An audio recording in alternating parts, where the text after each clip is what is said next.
Welcome to the Hospitality Maverick podcast with me, Michael Tingsar. We at Hospitality Mavericks are here to inspire leaders to create heart-centered and profitable businesses from the inside out, the kind that both employees and customers love and support. Thanks to BizSimply for sponsoring this episode as our show partner. And BizSimply is the all-in-one HR, workforce management, road and operations software designed and built by hospitality experts to make every shift run like clockwork. And we join forces to help the industry to find new ways to become even more innovative in how we lead our people, how we operate, to how we grow our businesses, to how we serve our customers. Together we want to share strategies and tools that can make the industry thrive long term, not just survive. There's always an opportunity. And the thing that will kill you is when people are tired and worn out and don't have the vision to see them through. Paul and Ari call this the zone of blame and doubt. And there is the zone of blame and doubt. It's a big deal. And by showing people, it's that sharing the numbers. It's showing them the cheese. It's letting them know how much what they're doing really means to that producer. All these things, they're vital. So, vision for the zone of blame and doubt. This is David Lockwood, Managing Director of Neal's Yard Dairy in London. And they're on a mission to improve British cheese. And they're now selling cheeses to food businesses throughout the UK as well as exporting around the world. And David shares the incredible story and journey for the company, and how they went from a startup to established business, and how the purpose has been at the center of developing and growing the business. We discuss how they see growth and profitability and how that's connected with the purpose. In the conversation, David also raised a very important point around helping consumers getting better understanding how great food is made and how much love and care that's put in making it. And he believes we need to get more connected as consumers and people with the food we eat, the people that is making it, and the farm it comes from. He also talks about the importance of a business to pay people the salary they can live up and also grow them as an individual and give them transferable skills. We discuss how they are working with involving their people in developing their 10-year vision for the business. David talks about the importance of involving your people in setting the path for the future. David shares their people-first leadership philosophy and how they work hard to bring this to life. He says it's not easy, but when you get right, it becomes your key competitive advantage. We talk about how their culture is built on standards and autonomy and how that comes to life in the everyday work. We also discuss how they work with open book management and how that makes people understand the business financial situation and what they can do to contribute to make it better. David honestly shares some really great thoughts in this conversation on his own leadership learnings and reflection, which we all can learn from. But before you tune in, please sign up for our weekly newsletter packed with more Maverick insights, strategies and tools. Find the link in the show notes or visit hospitalitymavericks.com. And please download a free copy of the Fragile to Agile white paper we are done in cooperation with BizSimply at bizsimply.com under the resource tab or via the link in the show notes. We have some great insights and solutions for improving your leadership game. This episode will inspire you to think differently on growth, leadership, and how to build culture. So, I've been on an interesting journey this afternoon. Before we sat down to record this episode with David from Neal's Yard Dairy, we actually went around in the factory. And I didn't know what to expect before I arrived to the factory. Besides, I've seen there was a video. It was amazing to see, people that care so much about produce. And we tasted some of the lovely cheese you had.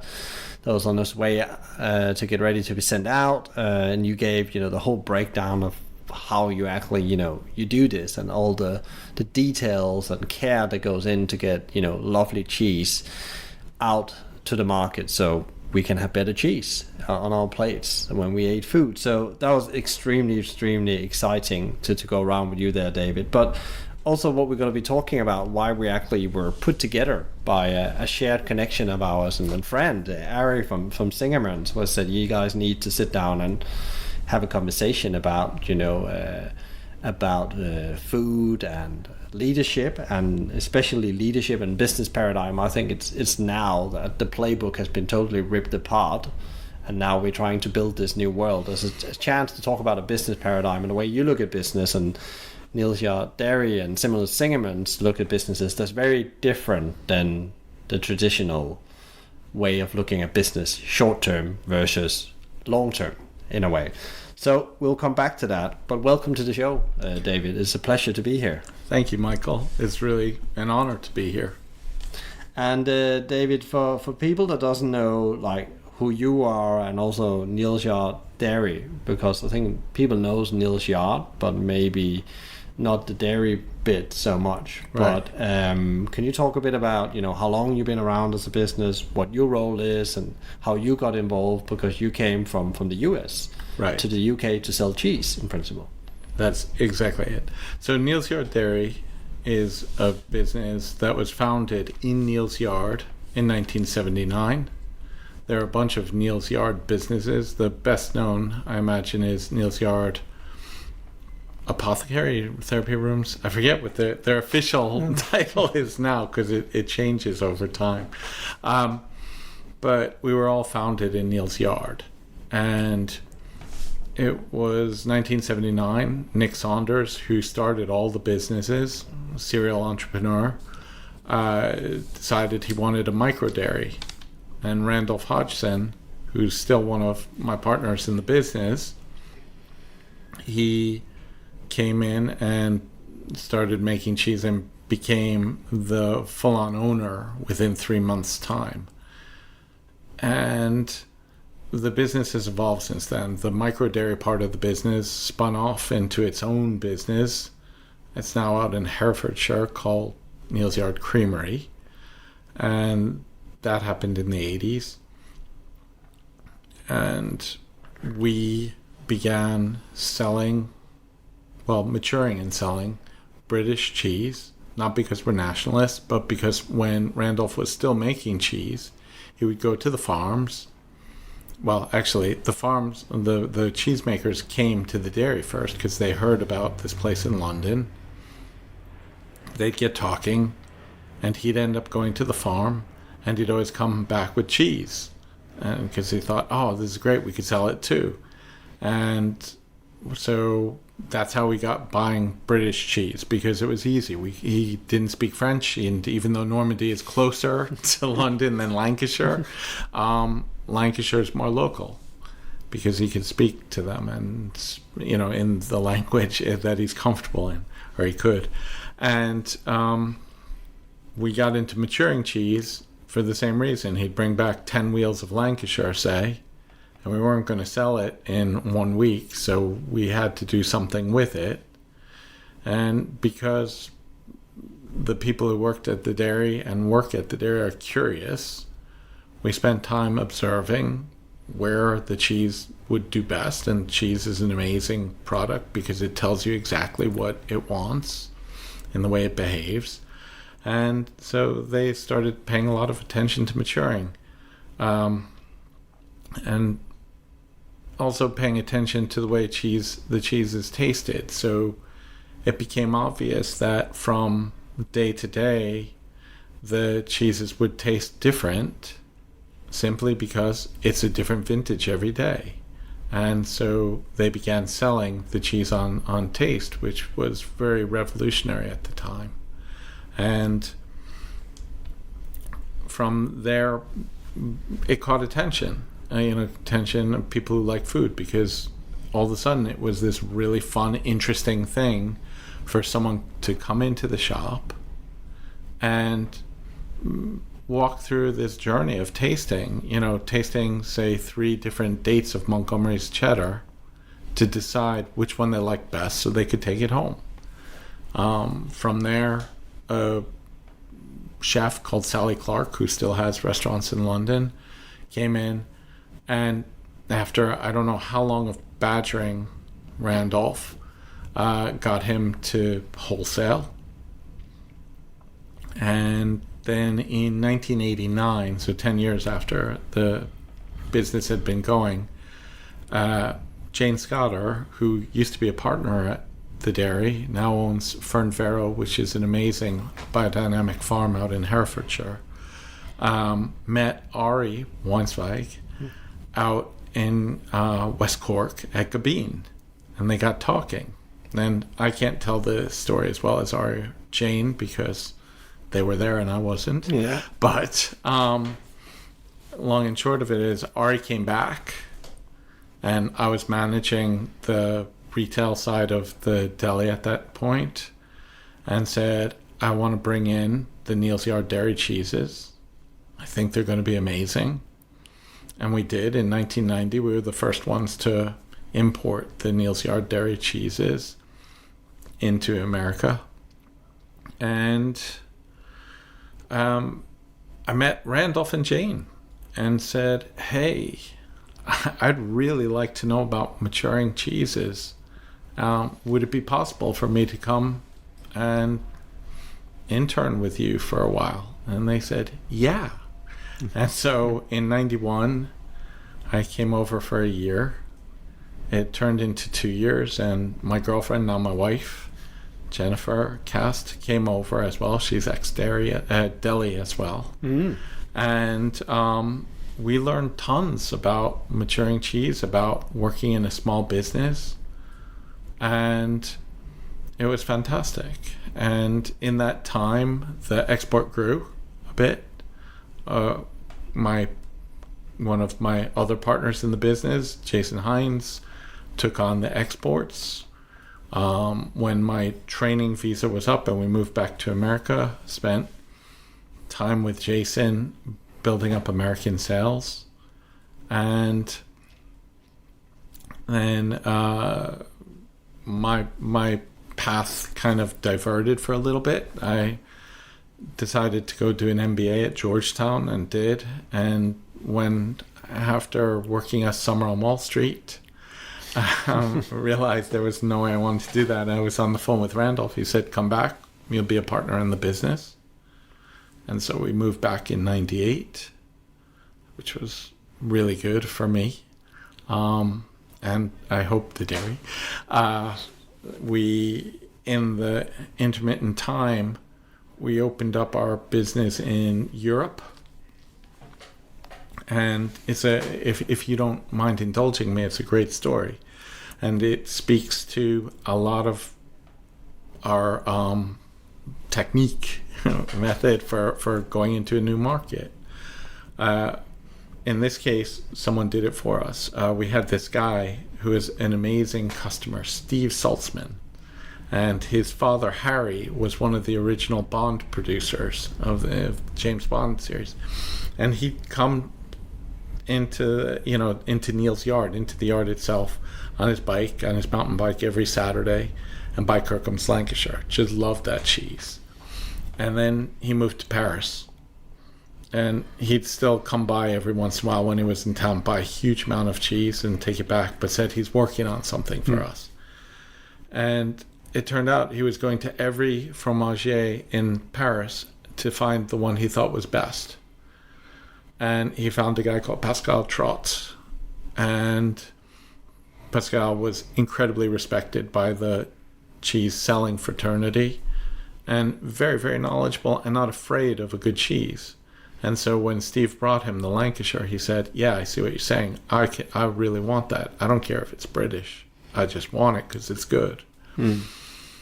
And so Pascal took our cheese. And with that, all the other good fromagers in Paris said, oh, if he's taking it, it must be good enough. And that strategy for opening a market, it happened accidentally in the States because Ari from Zings was interested and other people saw it there.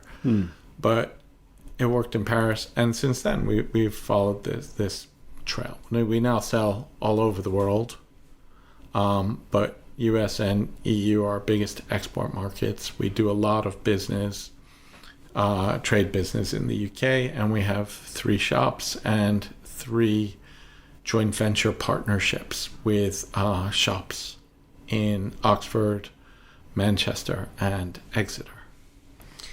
And the super interesting thing is that you've been around for decades now, and the purpose of the business, has that changed? Because it's very clear on your website what the purpose is, to make British cheese better. Yeah, we actually cut it down to 3 words: improve British cheese. Which, mission statements are a dangerous thing, because if you're not careful, they become trite. You could go into any motorway services in the UK and buy that bathroom with a list of things saying it's been cleaned well into next week.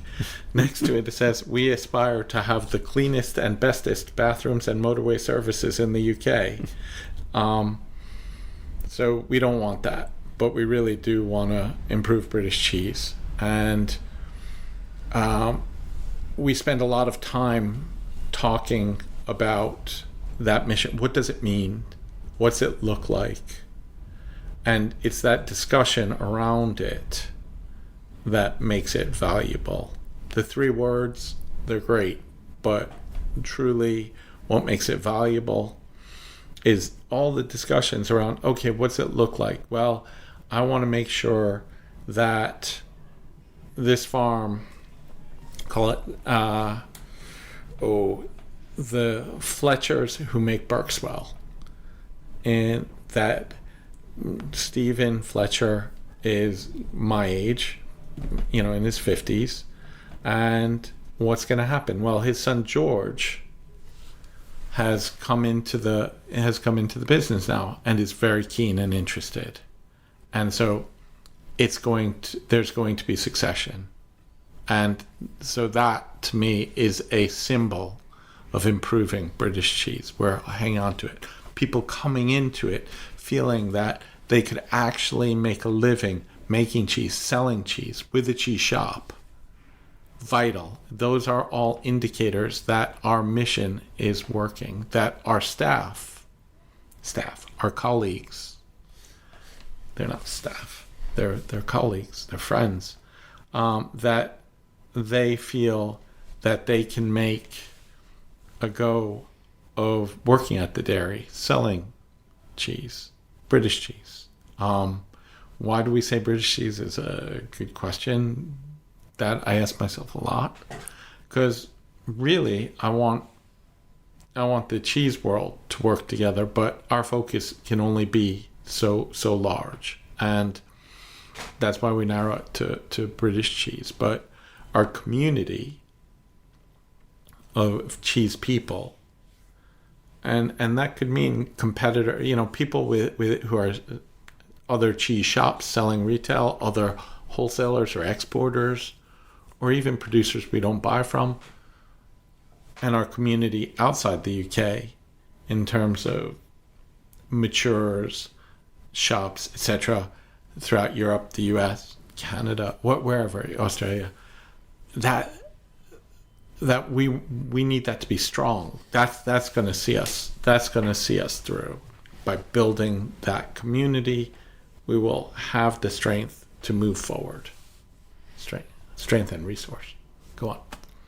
The interesting about, when we talk about food, you talk about making it better together with other people and making a living out of it. You used the word making a living out of it a couple of times. Yes. Can you explain why that is so important, especially when we talk about food? Because I think there's a lot of people, people listen to the podcast probably know, but actually how hard it actually is sometimes to make money when you do things the right way around food. It is tough. Retailing food is a tough gig, and a lot of the time, especially in a city like London, it's difficult to make enough money to live reasonably. And I guess in answer to your question, why is it hard? Why do I talk about it?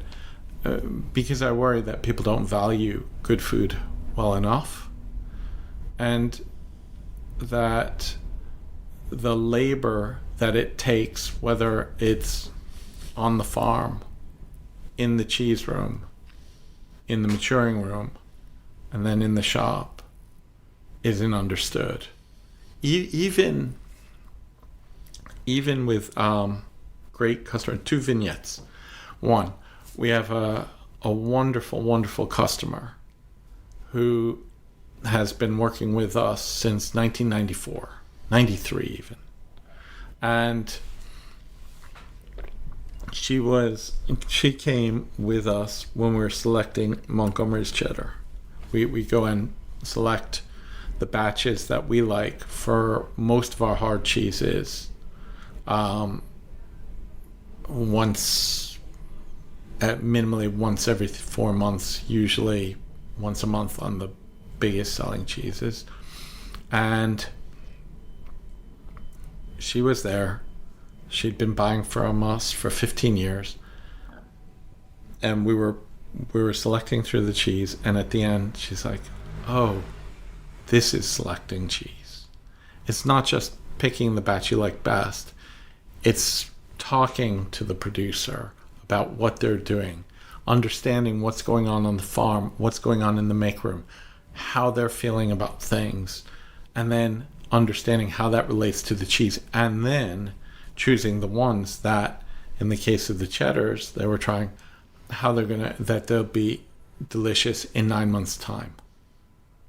And so that's one thing. That's about that work and how difficult it is for us to express that nuance to people. The second one, and this is it's painful to me to talk about, but I'll say it. We had a woman work with us, who she's great, and is great. She now has a hotel in New Orleans, and at one point, I remember her saying to someone new about how, well, you can't really think about the salary so much. It's more like a charity to work here. And I have to say, it was like a pin to my eye, because if that's the case, no one's going to come in it. It's not sustainable.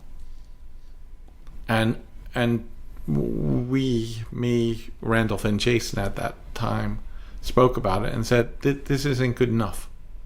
We need to change that. And so we need people to understand we're not going to pay bankers' salaries here.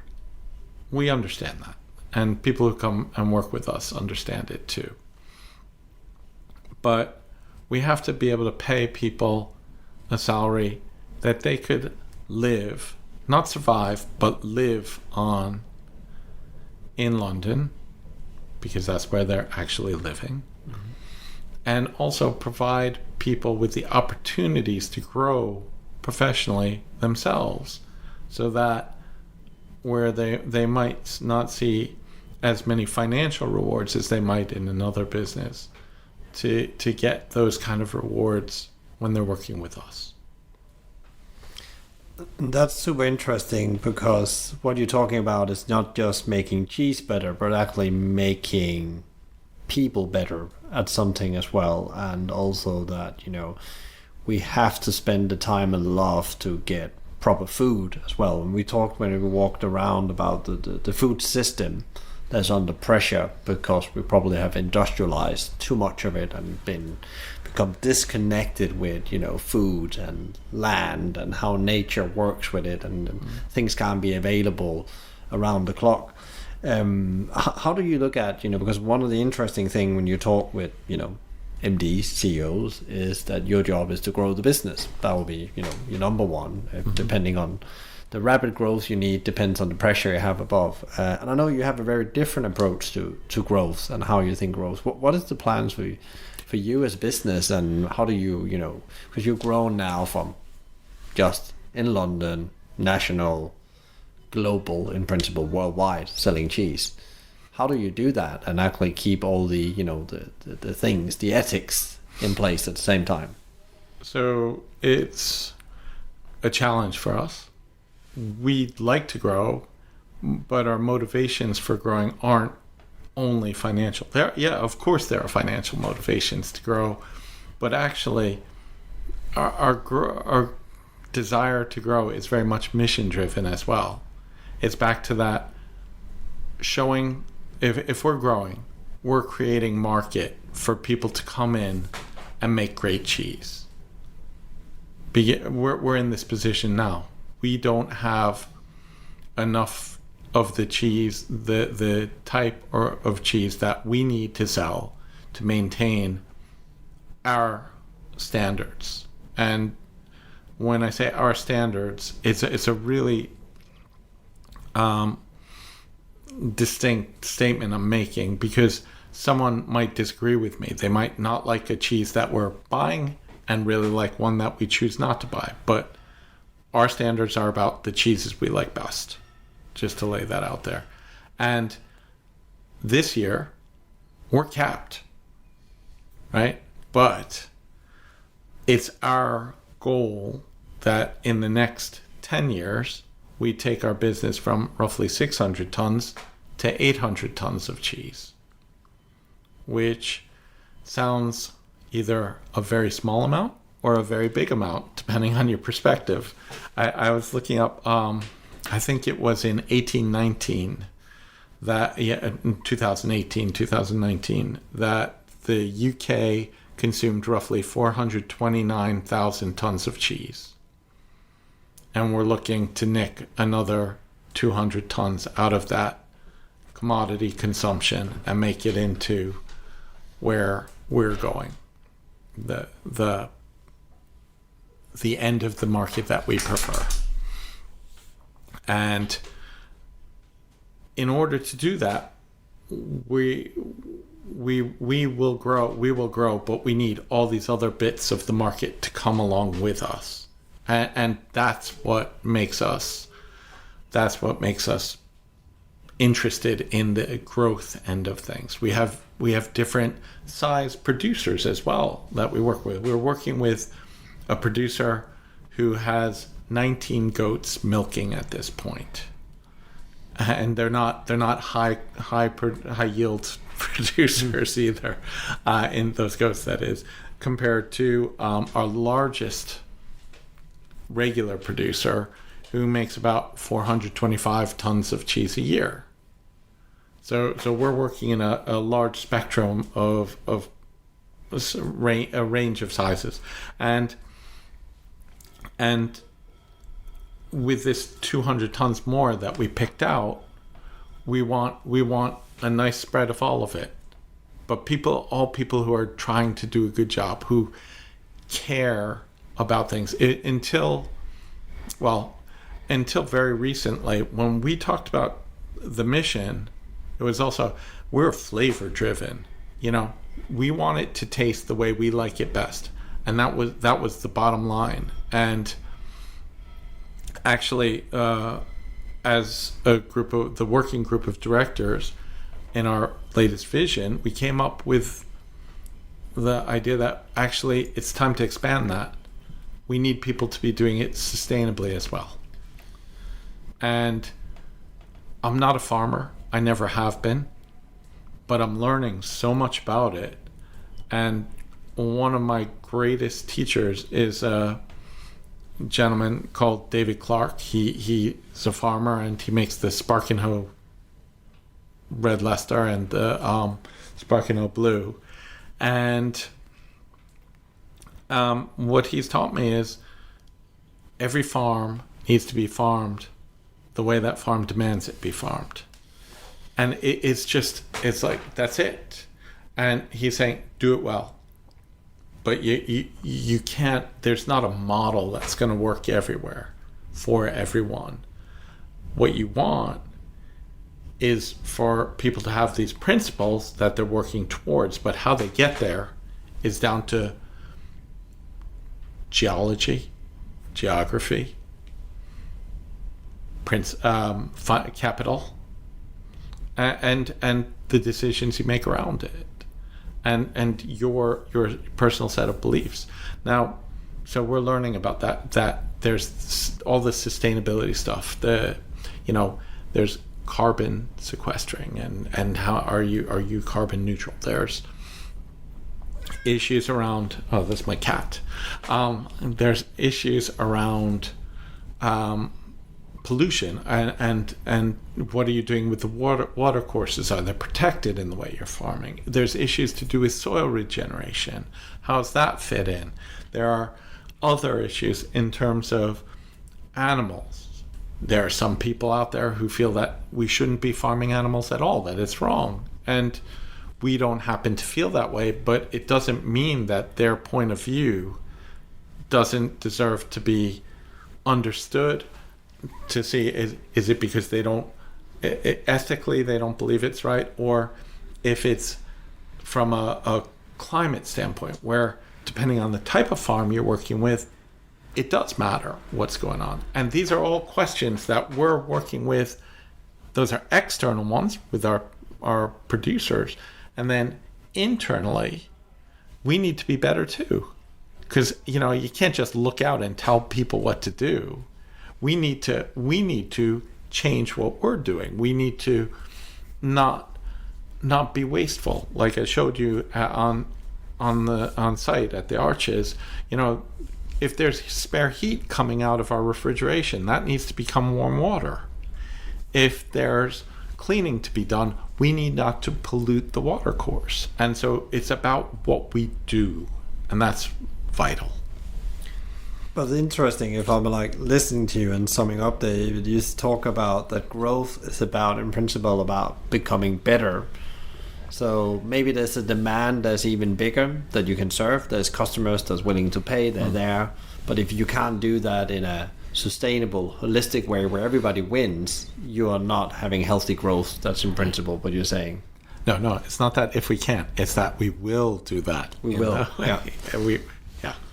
Because again, it's about the pressure you put on the farmers, the animals, I guess, and all those things that sometimes when hyper growth comes in, that we want to, this is a great business, let's put it in a model, as you say, and then let's see how fast we can grow that. For us, the danger in that sort of thing is that when for our customers and actually the way we feel about things, if we grow too quickly and choose the cheeses that we don't particularly feel strongly about or shouldn't be on our counter, we're sliding to the squeezed middle, and we're not going to compete there. We could compete on flavor and on service and hopefully on knowledge as well. We try not to waste our customers' money or our suppliers, frankly, on things like transport, doing it poorly, or we work with a lean system. We're not Toyota, but we're trying to be good at these things. But the focus is that quality of cheese. That's what keeps us in business. That's what will help us achieve the goal of improving British cheese. And so the way to compete at that level is to understand what you're good at and build on that. Does that make sense to you, Michael? It totally makes sense, because again, it maybe feels counterintuitive compared to the normal growth paradigm where we talk year on year or week on week improvement of sales and profitability, but actually it's about delivering a vision and actually, understanding what the seeds you plant today will prosper tomorrow. And you just made a 10-year plan or commitment vision with the team. Can you just shortly explain how you did that and why you work in 10 years instead of 3 years or 1 year? So why we did it is very simple. We can get wrapped up in the day-to-day really easily, and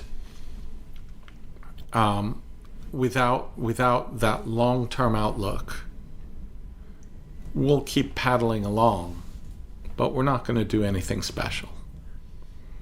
And if we want to really make a difference, to do things well, and I'm not saying we have to be the only ones out there leading the charge. I'd love it. I mean, it's wonderful, actually. I do love it that the Courtyard Dairy, Andy Swinscoe and Kathy Swinscoe, have come along. They're a smaller retailer, and they do a bit of wholesale, but they're doing the right stuff. They're working with producers, and we're there together. But there's that leadership in the industry that I want to be in, and to have the ideas, to have the mind space, the bandwidth to actually do this stuff, you need to think ahead, think what's important, take that time. So we went away and spent some time thinking about it, a lot of time thinking about it, and wrote it up. We're also really fortunate because we have an amazing bunch of managers, and actually colleagues who aren't managers too are demanding, saying, what's the vision? What are we going to do? Where's the path? Not this is exactly what we're going to be doing, but what's it going to look like? What do you see it looking like at this point in time? And so that combination of things drove us to put together. It's actually still in a draft format because it's not done till March. But the initial vision, and the next step for us is the strategic plan, which is what are the steps to making that happen? And that's something that will work out with the team, because frankly, I'm not the one who's going to make the sales happen at our new shop in Islington. It's the north of the river management team, Miranda and Will, who are going to take care of that. And that's where their responsibility will come into play. And it's not to say I absolve myself of that. I'll be active in it. But they need to believe it because they're going to do it. And so we're going to take that vision, which is pretty close enough that we could start working on that strategic plan, and put it into place with nice, clear metrics and places where we check in to see how we're doing. Because if we need to change things, that's okay. I don't know what's going to be happening in 10 years. If I did, I'd probably own an island in the Bahamas. But as I don't, Or be advisor to the president. possibly, yeah, but I don't. But I do know that we can make a good guess at it, and I don't know. I love the Sun Tzu's thing. The first casualty on the battlefield is always the plan. Absolutely, but that doesn't matter. The point is that you've taken the time to think things through beforehand, so that your next plan won't be based on nothing. Yeah. You've done a lot of that work already. It's interesting you're talking about planning and talking ahead, and you touch a bit on the people bit and involving them in the plan, and writing up like a thing like this, and you could see when we're in the factory, we could see that people were working on each that part of whatever had to be delivered, and you had different plans on the wall, standards, and so on. We'll come back to standards in a minute. But what is your approach to people? Because you talk a lot about partners, business partners, people be involved, joint venture. How do you see people connecting with this way of growth? How do you think people management or leadership as a company?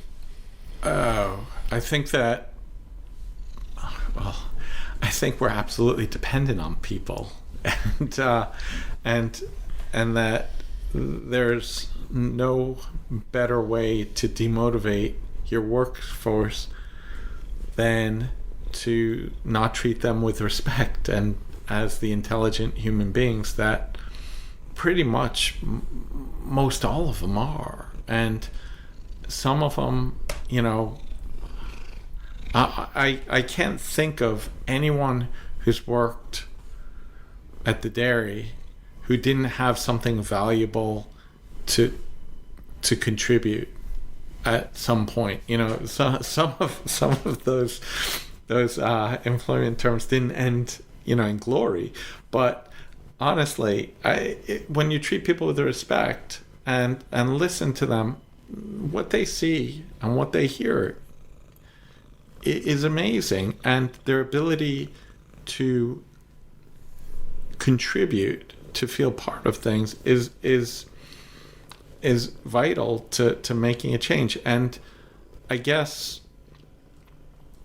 why I go beyond the dairy is when I think of our suppliers that we buy from as partners, it changes the relationship. It means that I'm listening to them more and they're listening to me more, and we get places faster.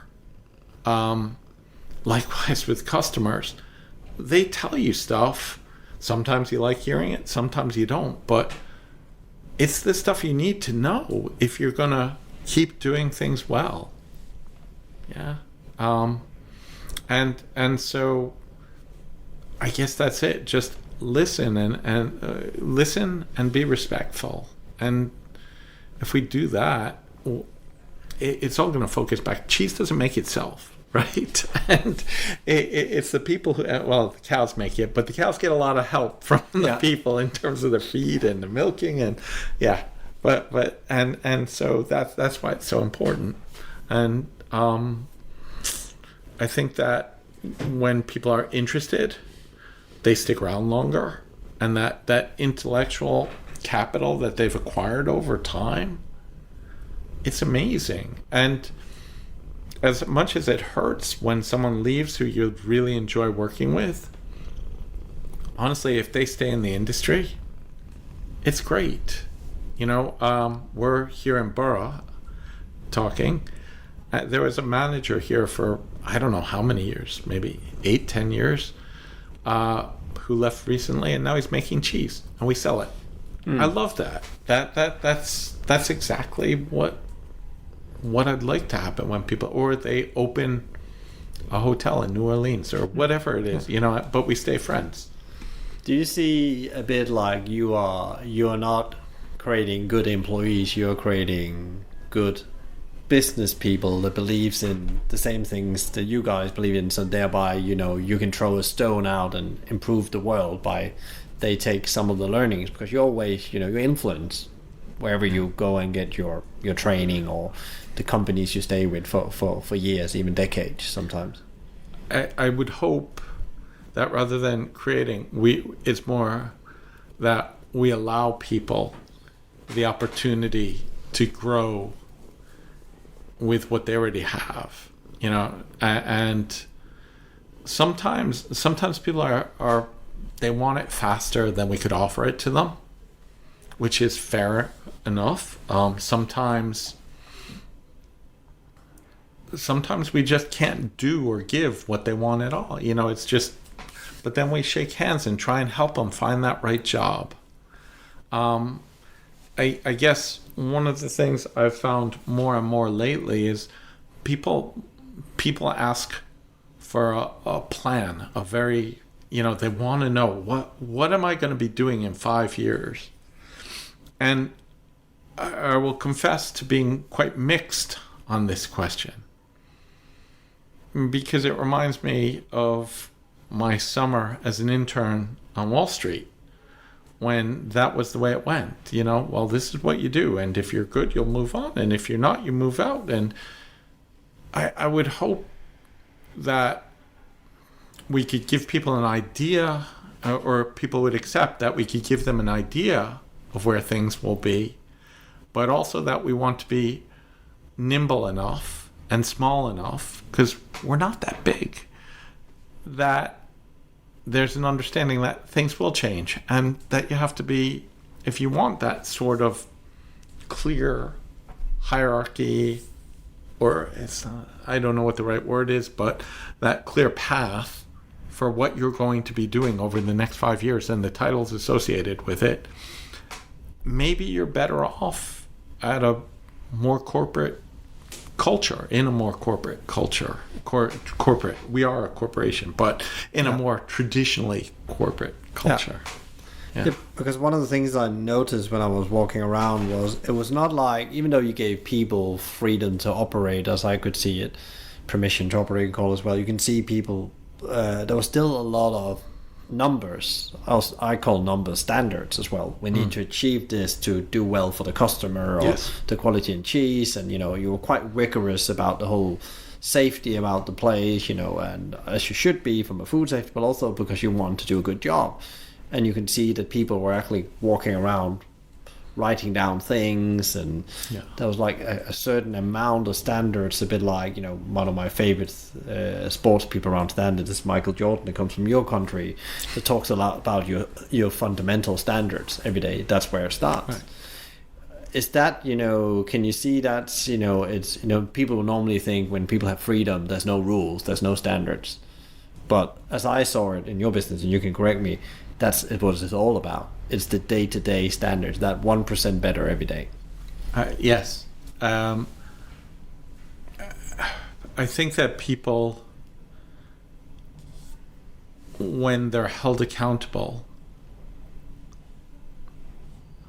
for when things go well as when things go wrong, are happy to work in the way we ask them to, because it's fair.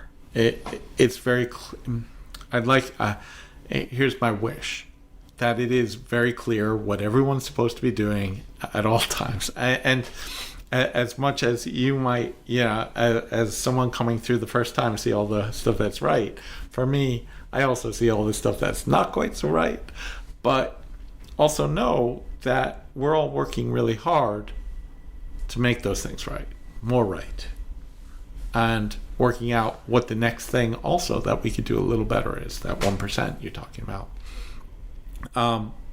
But I think that when people understand, the mission, whether or not they could talk about it, but if they could understand it in their hearts, they will make good decisions. We also train people pretty hard, for instance, the production line where the orders going out get packed.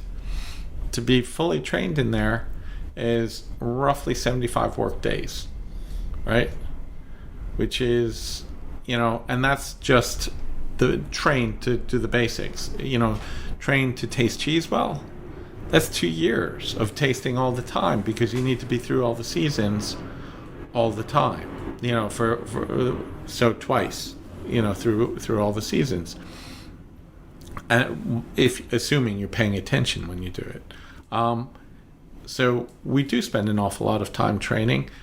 I think fundamentally, and maybe my experience is different than most, but I could say when I worked at Zingerman's, when I've worked at the dairy, I think most people really want to do a good job and want to, especially if there's a bit of recognition that they're doing it well. And so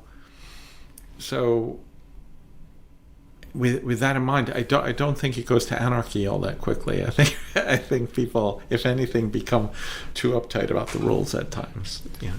But the interesting thing, again, with standards, that's my own experience as well, is that, often people in very traditional organization don't know the numbers. So they don't know what to improve, and thereby they get demotivated. But they actually want to know what the numbers is, because then I can see I'm part of pushing the cart in the right direction. Yeah. And we touched shortly, and we were walking around on open book management, involving people in the numbers. And you said, pre-pandemic, we had it here on the wall, now we have it online.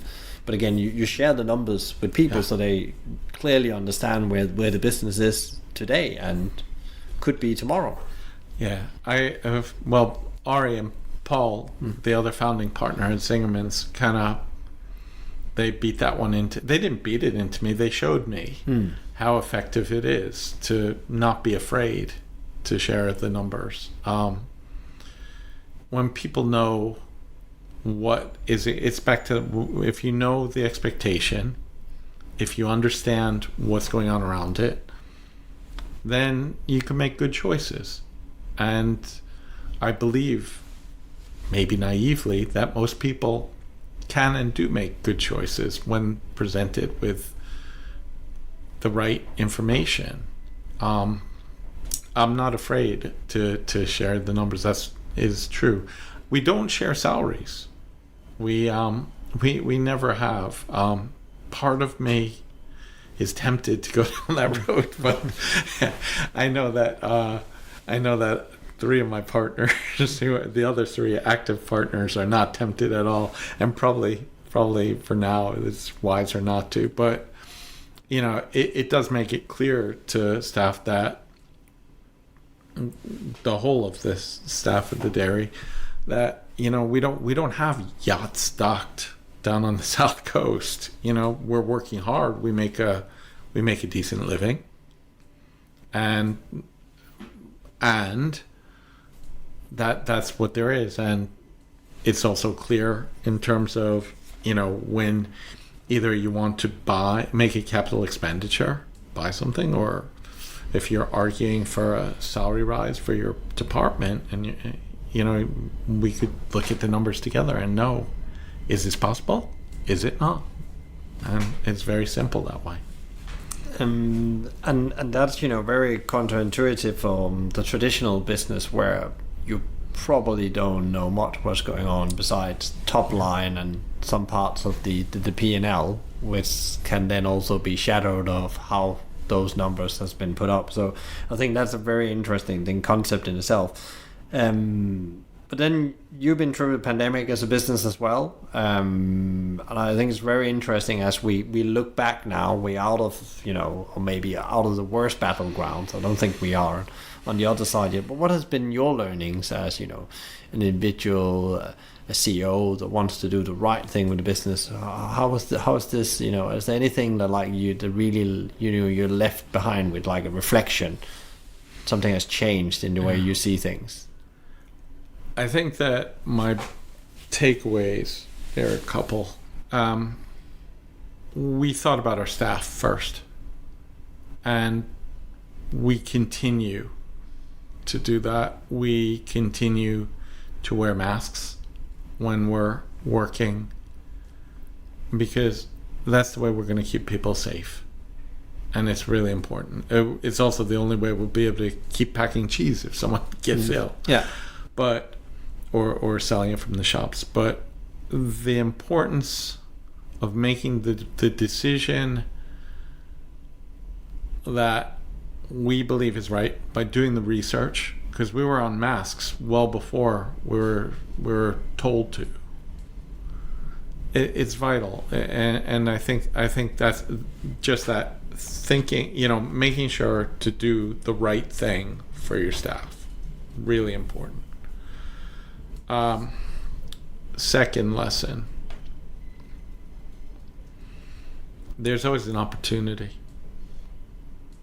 And the thing that will kill you is when people are tired and worn out and don't have the vision to see them through. Paul and Ari call this the zone of blame and doubt. Do you know about this? Yeah. Yeah. Okay. And there is the zone of blame and doubt. It's a big deal. And by showing people, it's that sharing the numbers. It's showing them the cheese. It's letting them know how much what they're doing really means to that producer. All these things, they're vital. So, vision for the zone of blame and doubt. You as MD, managing director, business partner in the business, been here for a long time. How do you keep on? You need to reinvent yourself. I almost call it sometimes when you're in the same business. How do you show up? I call it pro or strong every day, and actually, do do what you do, because it takes a lot of energy. I know that, running a business. What is your learnings around that, and especially the time we went through with all the uncertainty, keeping people safe, not just yourself, but the responsibility of the business and so on. How do you do it? What is your secret recipe? I think my secret recipe is not such a secret. I think I'm honest with people. So if I'm having a rough day, I'll say it with a smile. I'll say, it's not a great day. Or I'm inclined to say no to things. Jason and Randolph, who we worked together for a long time, ideas everywhere. And I can be like that too, but I was the financial director at the time. And I got in the habit of saying no too quickly. And so now I make sure people know, everyone, from actually when they start. I'm like, when you approach me for an idea, to give me an idea, understand that my initial reaction it might sound like no, but I'll question it. I'll see the faults in it. It's really important that you understand that in anywhere from 20 minutes to 24 hours, I will have processed it enough to come through. And I guess I make my weaknesses clear to people, hopefully, so that they understand where they are, but they also see my strengths. And that honesty is what sees them through. What the freshness is to come in and eat cheese, right? This is, I guess that's the reset button. That's like turn it off, turn it on, with the power cycling. I go and taste cheese, right? And it focuses me on what we're trying to do.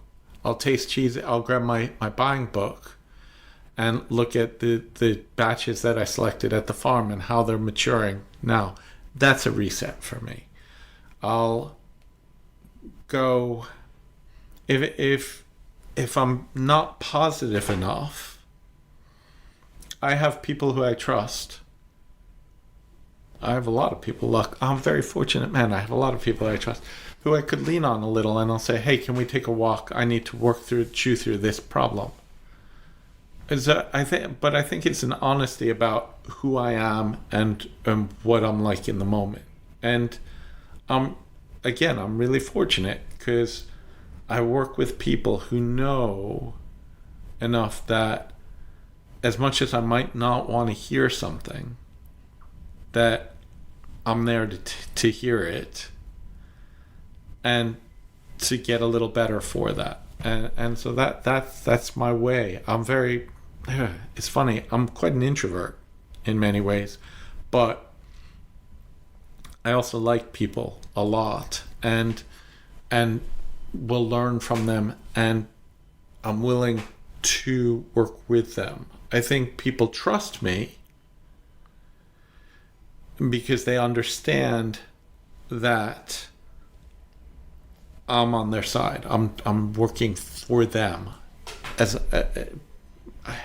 provide. It's not a provide. It's not like I'm gonna rub them out, but like provided we're all working toward the same end goal, which is improved British cheese. And so, I have bad days, but I have people to help me through them, which is good. Or sometimes I'll just, I'll take an extra martial arts class. It helps center me in all seriousness. Yeah. I totally know what you're talking about, especially when it comes to, because it takes you away from focusing on the problem and focusing on balance instead. Last question, David, today. There's so many things. We would probably continue for hours. But the last question, you can have the stage and maybe give a couple of advice to other business leaders out there, because it is a time where we are rewriting the playbook for many things, or that's definitely what we communicate and think. Probably not much have changed, but we have an opportunity, talking about opportunities to change things. What would be your top 3 advice to leaders out there, or 2 or 1? Not in necessarily in order. You often have a choice, an opportunity to do something, and you could do it in a way that's a little kinder or a little less kind. You could. I think people should choose to be just a little kinder if they have that opportunity. Number two, you can't be afraid. Don't be afraid. And it's not... you could be afraid to say yes. You could be afraid to say no. It doesn't matter. Just don't be afraid. Just look at things, take the fear away, and make a decision or make those choices. And understand that emotion will play a role in it, but try and block out fear. If you're gonna pick on one emotion, fear, in the case of business, fear is a good one to have as a warning. But when you're coming to that choice, recognize you've been warned, but make a choice that's not based on fear. And the third thing is, and this is personal, I don't know how it affects other businesses because I've worked at the dairy for so long, but keep coming back to the mission. I know that whenever we move away from talking about the mission too much, if it just gets kind of slumped off to the side, that's when we go wrong. And so take that time. And especially in the times we're in now, there's time to revisit that and actually finding out what that means. You just yourself made your 10-year mission that's being rolled out now. Yeah. Where can people find you and Neal's Yard Dairy if they want to know more, if they want to reach out, ask you anything? Well, it's easy. At Neal's Yard Dairy, I'm just David at nealsyarddairy.co.uk. And I am okay with people emailing with a question. Just make sure to say on the tagline that it's out of the podcast that you heard about it. But I'm very happy to talk to people who are interested in thinking how we could do things better or have questions. Great. Thank you so much, David, for saying yes to having us and also giving us the tour of the dairy. It was an absolutely incredible experience, and tasting the cheese. For that sake, it's all about the pudding, isn't it? It's in the pudding. And I send you and the team the power and energy you need to steer into the future, the next decade as you laid out. Thank you very much, Michael. It's a pleasure talking to you. My dog's pretty happy you're here too. Yeah. He's just arrived, yeah. Thank you very much. Thank you so much, David, for your great insights in how you build great organization by living purpose every day and putting people first in everything you do. I would recommend you to ask yourself, what can we do to involve our team more in making our business better? To get further inspiration on how to build an organization that put people first and on a mission bigger than profit, tune in to episode 91 with Pim Demore, co-founder of Corporate Rebels on Progressive Missions. And if you enjoyed today's conversation, please share, rate, review, or subscribe to one of our channels. A big thank you to BizSimply for supporting us, bringing great insights, strategies, and tools to help the industry thrive, not just survive. Check them out at bizsimply.com. or on their social at BizSimply or BizSimplyHQ. You can also email them directly on advice@bizsimply.com. Remember to download your free copy of Fragile to Agile, a white paper done in cooperation with BizSimply. You can find it on bizsimply.com under the resource tab or via the link in the show notes. We have some great insights and solutions in there for improving your leadership game. A big thank you to Fina Charlton, who is the show producer and editor from the podcast collective. Tune in next time for another interview.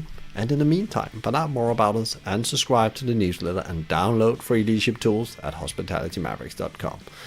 And don't worry, if you didn't get all of this, there will be links in the show notes. I'm Michael Tingsa, and you've been listening to the Hospitality Maverick podcast show. Be Maverick.